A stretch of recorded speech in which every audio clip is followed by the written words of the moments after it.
Okay, now the war has brought many Iranian dissidents who live outside their country to speak out against the regime. One of them is now joining me. I'm joined by Elnaaz Norouzi. She is an actor who acts in Hindi pictures. I appreciate you joining us, or Indian cinema as you call it, Elnaaz. Thanks very much for joining me. Tell me, I know you feel strongly about your Iranian heritage. Let me start, therefore, by asking you, how do you see the situation in your country over the last 10 days? The relentless bombings, the manner in which Ali Khamenei was assassinated, and the likelihood of even more violence. How do you see the situation from where you are today outside Iran?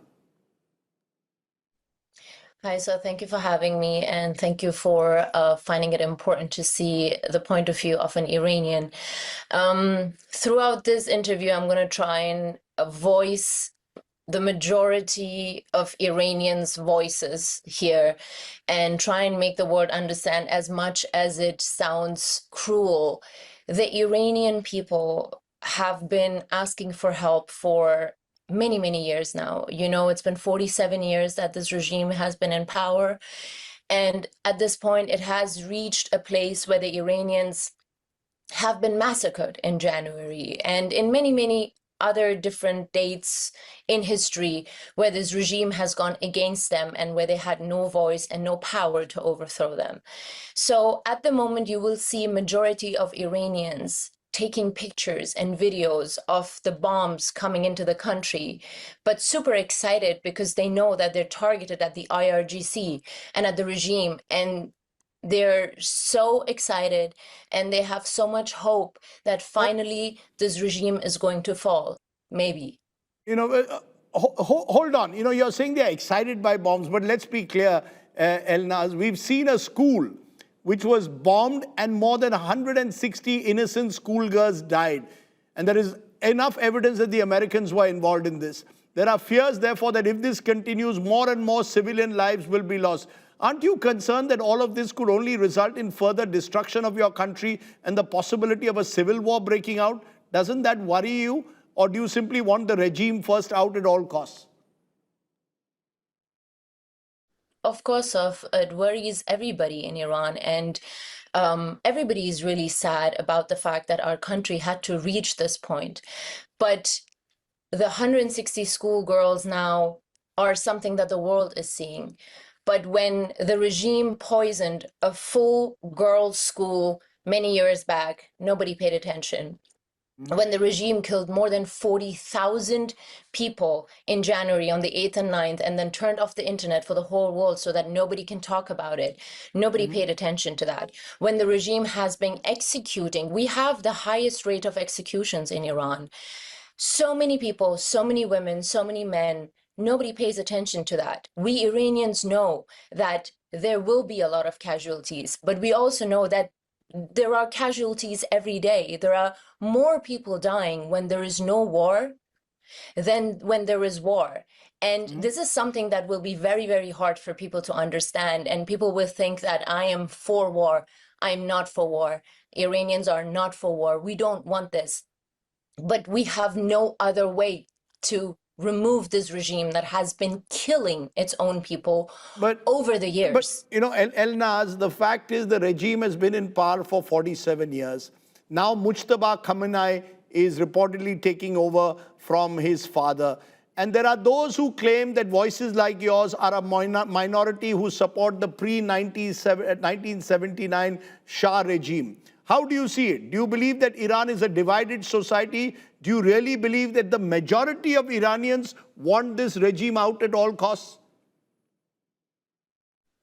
So the majority wants the regime out, and you can Google that on Gaman. They did they asked the Iranians, and more than 75% of the Iranians want this regime gone. It's out there. Everybody can go check it out. Less than 20% are regime supporters. But because Iran is so big and there are more than 90 million people, even 20% of that are millions and millions of people. So it is, of course, they have supporters. But those supporters are mainly people who do benefit from the regime. They get many, many funds. And these are, again, things that everybody knows.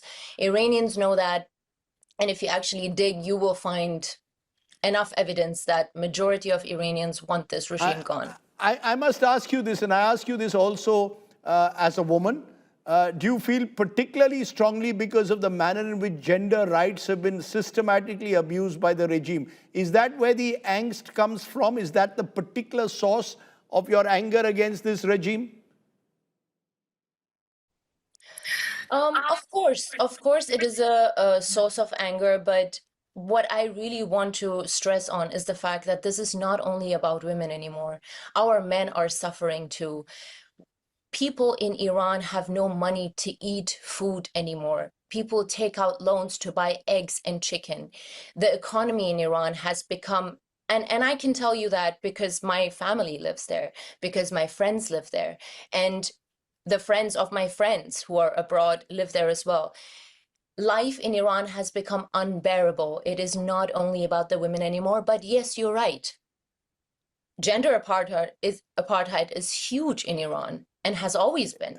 You know, there are those who will be listening to you, Elnaaz, today, saying that, look, she's virtually supporting what Donald Trump and Netanyahu are doing. They are the ones who want to use these aerial bombings and eventually decide who the future leader will be. Are you supporting what Donald Trump and Netanyahu are doing? When can outside forces decide the kind of regime Iran should have? Shouldn't that decision be left to the people of Iran? It is decided by the people of Iran, sir. When you see the protest before the 8th and 9th of January, which started in December last year, that's when people, millions and millions of people, went on the roads and chanted that they want their Crown Prince Reza Pahlavi back. This decision is made by the Iranians, and the Iranians are very clear about that. And when Crown Prince Reza Pahlavi called for the Iranians to come out on the 8th and 9th, millions and millions came out and chanted his name. So the Iranians know very well who they want. And it's not at all up to Trump or Netanyahu to decide that. The Iranians have decided that for themselves already. Elnaaz Norouzi, for speaking to me, I appreciate you joining me and giving us your viewpoint. One of the aims on News Today is to get as many diverse viewpoints here on the West Asia conflict. Thanks very much for joining us.